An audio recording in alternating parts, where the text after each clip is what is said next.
wabarakatuh. Perkenalkan, nama saya Mutia Zahra Muhram. Saya berasal dari kelas 10 MIPA 1. Pada video kali ini saya akan menjelaskan materi mengenai pengolahan dan wirausaha pengawetan bahan nabati dan hewani.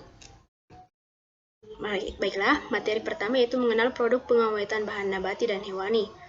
Pengolahan dan pengawetan pangan telah dimulai dari zaman prasejarah saat manusia memproses bahan mentah menjadi berbagai jenis masakan dengan cara pemanggangan di atas api, pengasapan, perebusan, fermentasi, pengeringan dengan matahari, dan penggaraman. Baiklah, yang pertama, saya akan menjelaskan mengenai manfaat pengawetan bahan nabati dan hewani. Tapi sebelum itu, proses pengawetan sendiri adalah suatu cara untuk menjadikan hasil peternakan dan pertanian yang awalnya bersifat mudah rusak menjadi produk makanan atau minuman yang lebih awet dengan sebisa mungkin tetap mempertahankan fisik, tekstur warna, dan gizinya. Dalam bahan pangan, sering beberapa kali terjadi kerusakan. Kerusakan tersebut biasanya disebabkan oleh beberapa faktor seperti pertumbuhan dan aktivitas mikroba yaitu bakteri, hamir dan kapal, aktivitas enzim-enzim di dalam bahan pangan, serangga parasit dan tikus, suhu termasuk suhu pemanasan dan pendinginan, dan yang terakhir kadar air, udara terutama oksigen seperti sinar dan jangka waktu penyimpanan. Baiklah, selanjutnya. Adapun beberapa contoh enzim yang bermanfaat dan merugikan. Salah satu contohnya yaitu pektinase. Pektinase digunakan dalam pengolahan sari buah yang bermanfaat untuk menjernihkan sari buah. Contoh lain yaitu protease yang terdapat dalam pengolahan daging yang digunakan untuk menggemukkan daging. Adapun alfa amilase, polifenol oksidase, lipoksigenase, klorofil oksidase, dan seterusnya. Selanjutnya, materi mengenai bahan nabati dan hewani. Yang pertama adalah bahan nabati. Bahan pangan nabati adalah bahan pangan yang berasal dari tumbuh-tumbuhan. Misalnya, yaitu buah-buahan dan sayur-sayuran. Selanjutnya adalah bahan hewani. Bahan pangan hewani yaitu bahan pangan yang berasal dari hewan. Adapun beberapa contohnya itu seperti berikut. Pertama, daging. Daging biasanya dapat kita peroleh dari daging yang biasanya dikonsumsi antara lain seperti daging sapi, kerbau, kambing, domba, dan seterusnya. Ikan. Selanjutnya adalah ikan. Ikan dikelompokkan menjadi 3 berdasarkan habitatnya, yaitu ikan laut, ikan darat, dan ikan migrasi. Contoh ikan laut yang biasa kita konsumsi adalah sarden dan tuna. Adapun ikan darat seperti ikan gurame, mujair, lele, dan nila. Dan ikan migrasi contohnya seperti ikan salmon dan ikan salem. Berikut adalah tabel perbedaan ikan segar dan ikan busuk. Ikan segar dapat dilihat dari matanya yang cerah, bening, cemberung, dan menonjol. Berikut adalah tabel perbedaan ikan segar dan ikan busuk. Ikan segar dapat kita lihat dari matanya yang cerah, bening, cembung, dan menonjol. Sedangkan ikan busuk memiliki mata yang pudar, berkerut tenggelam, dan cekung. Dari insangnya, ikan segar memiliki insang yang merah, berbau segar tertutup, dan lendir bening. Sedangkan ikan busuk memiliki insang yang sudah berwarna coklat atau kelabu berbau asam, tertutup lendir keruh. Dari warna, ikan segar memiliki warna yang terang dan lendir bening, sedangkan ikan busuk pudar, lendir kabur. Pada bagian baunya, ikan segar memiliki bau yang segar seperti bau air laut, sedangkan ikan busuk sudah asam busuk. Dari daging, ikan segar memiliki daging yang kenyal, bila ditekan bekasnya segera kembali. Sedangkan pada ikan busuk, dagingnya berwarna merah, terutama di sekitar tulang punggung. Dari sisiknya, ikan segar memiliki sisik menempel kuat pada kulit, sedangkan ikan busuk mudah lepas. Dari dinding perut, ikan segar memiliki dinding perut yang elastis, sedangkan pada ikan busuk itu memiliki dinding perut yang menggelembung atau pecah atau isi perut keluar. Pada ikan segar,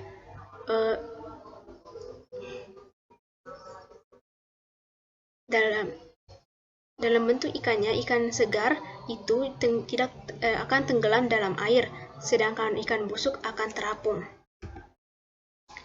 Contoh bahan hewani lainnya yaitu telur.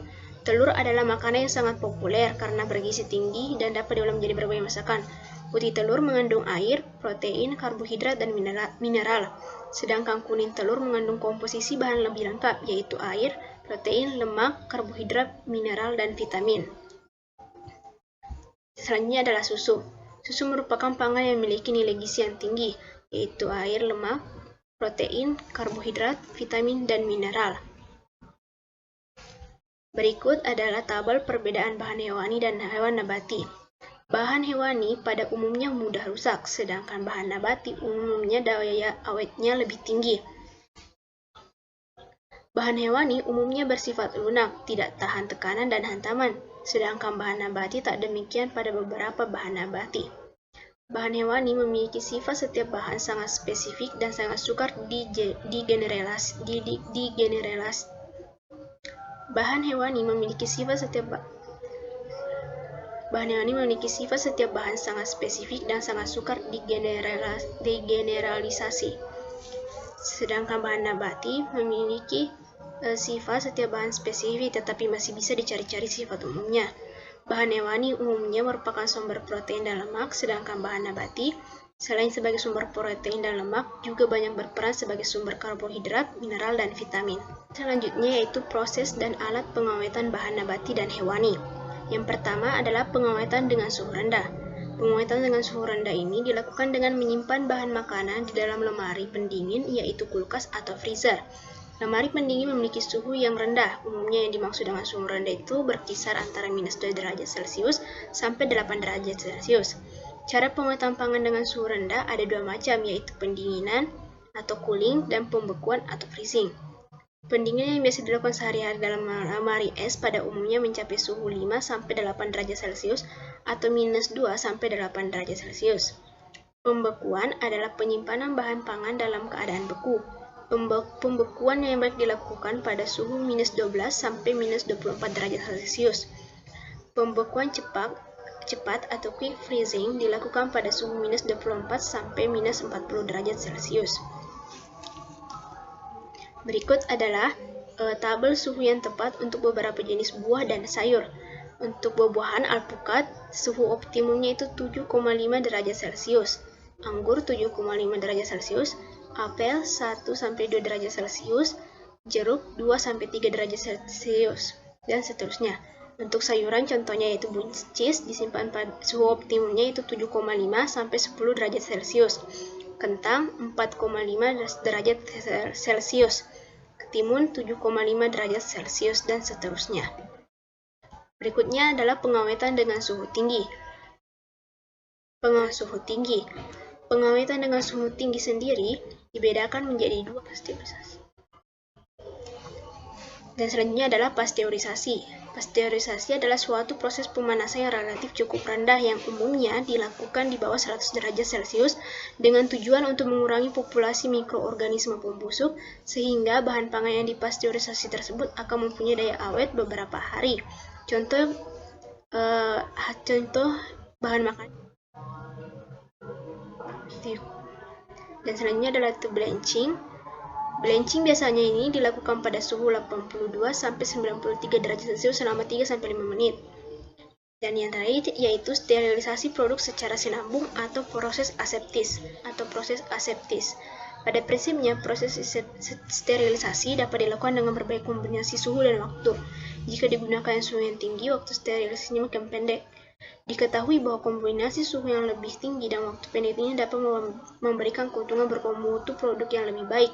Karena itulah muncul konsep sterilisasi high temperature short time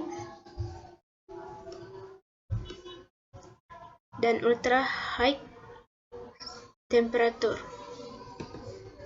Dan yang berikutnya adalah pengawetan dengan pengeringan. Pengeringan adalah suatu metode untuk mengeluarkan atau menghilangkan sebagian air dari suatu bahan dengan cara menguapkan air tersebut dengan menggunakan energi panas.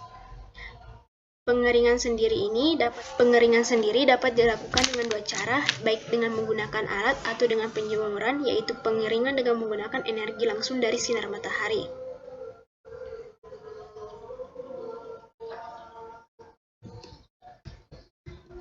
Dan selanjutnya adalah pengawetan dengan bahan kimia.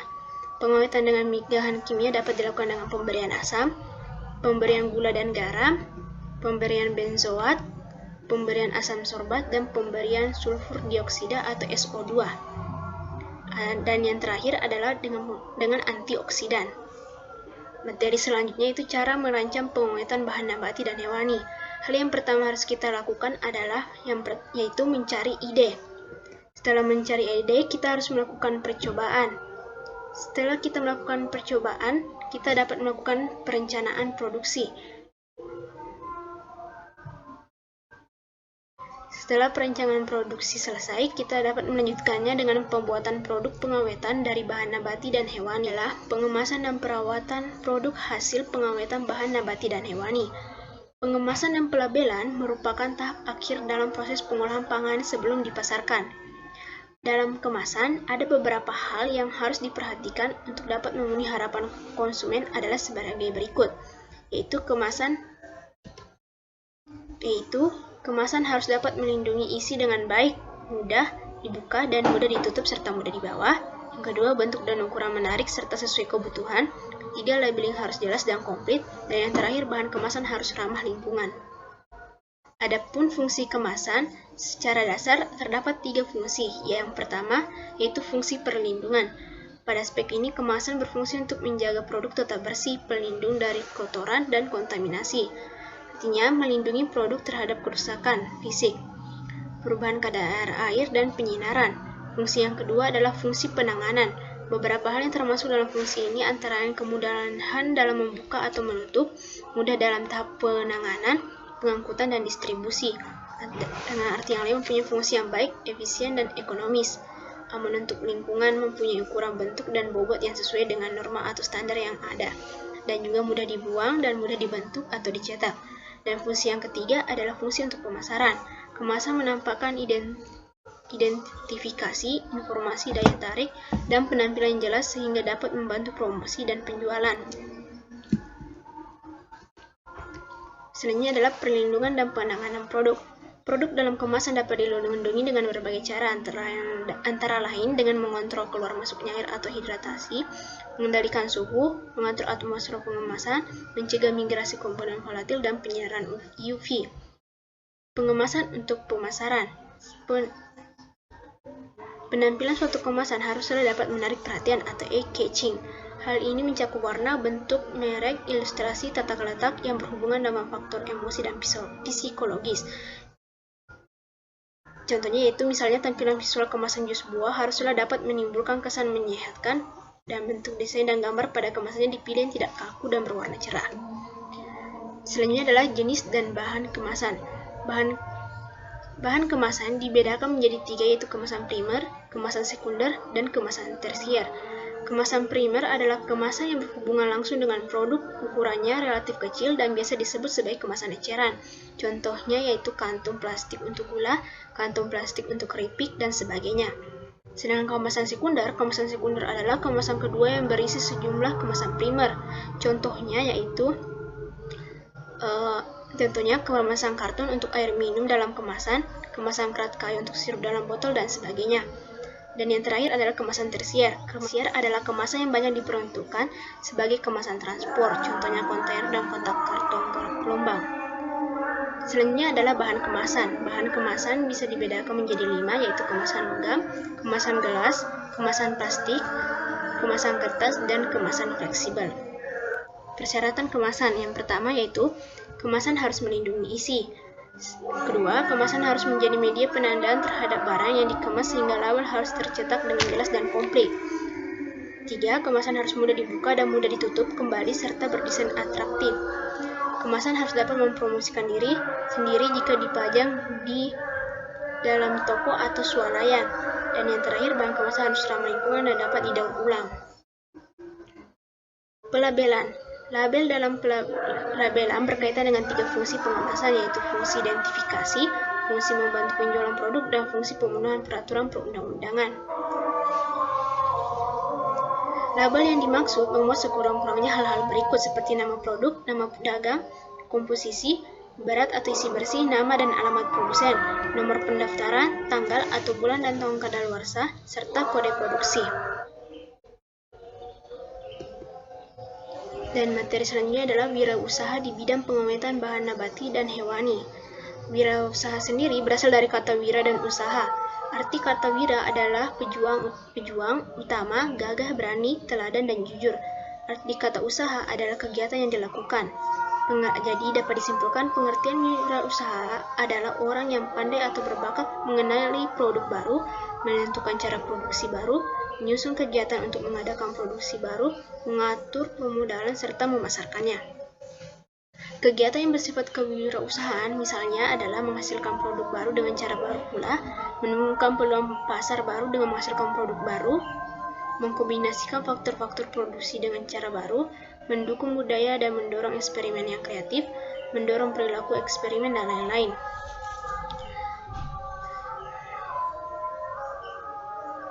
Adapun dampak-dampak positif dari wirausaha yaitu menciptakan lapangan kerja bagi masyarakat, memanfaatkan sumber-sumber bahan baku yang belum digunakan sehingga menjadi bermanfaat bagi masyarakat, menjadi sumber devisa bagi pemerintah, dan yang terakhir secara keseluruhan mendorong pertumbuhan ekonomi dan kesejahteraan masyarakat.